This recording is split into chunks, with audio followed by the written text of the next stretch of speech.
Comme chaque jour, Claude Ewoti revient de la collecte de peaux de manioc, la principale matière première pour la fabrication de sa propre marque de farine.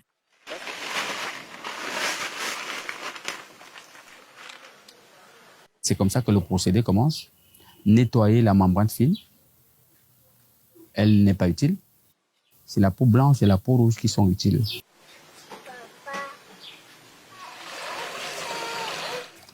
Voilà comment nous procédons à notre lavage. Le projet est né il y a 7 ans dans cette case familiale située au quartier Ekombité dans le sud du Cameroun. Pâtissier de formation, Claude voyait dans les épluchures de manioc bien plus que de la simple nourriture pour les porcs.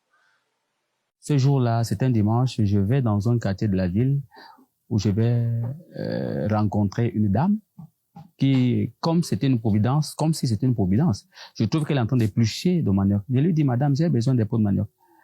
Elle me dit, c'est pour donner au porc. Je secoue juste la tête parce qu'elle ne savait pas l'idée qui mijotait déjà dans mon esprit. Parce que en passant, je suis pâtissier de formation. Voilà pourquoi je dis, je vais regarder si cette peau peut me donner de la farine.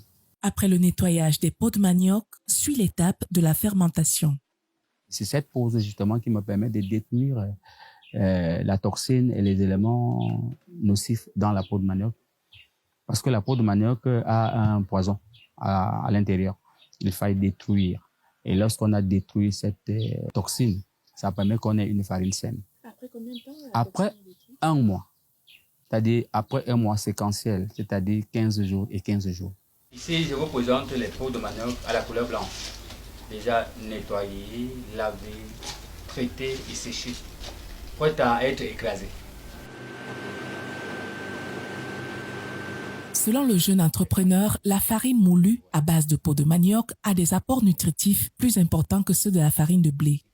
Oui, je peux dire que c'est une révolution. Hein. Parce que mes aînés me disaient, à chaque décennie, il y a quelque chose qui change. Et moi, je pense que c'est le moment de changer des choses au travers de cette farine. Déjà qui regorge beaucoup d'éléments que le blé n'a pas. On a le potassium, on a le calcium, on a le fer, on a le fibre, on a le zinc, on a la vitamine C, on a la vitamine D. Autant d'éléments nutritifs. Voilà un palliatif énorme. La distribution de cette farine locale n'est pas encore effective dans les grandes surfaces. Le réseau local de l'économie sociale et solidaire, en abrégé RELES, accompagne le jeune entrepreneur pour l'aider à accroître sa production.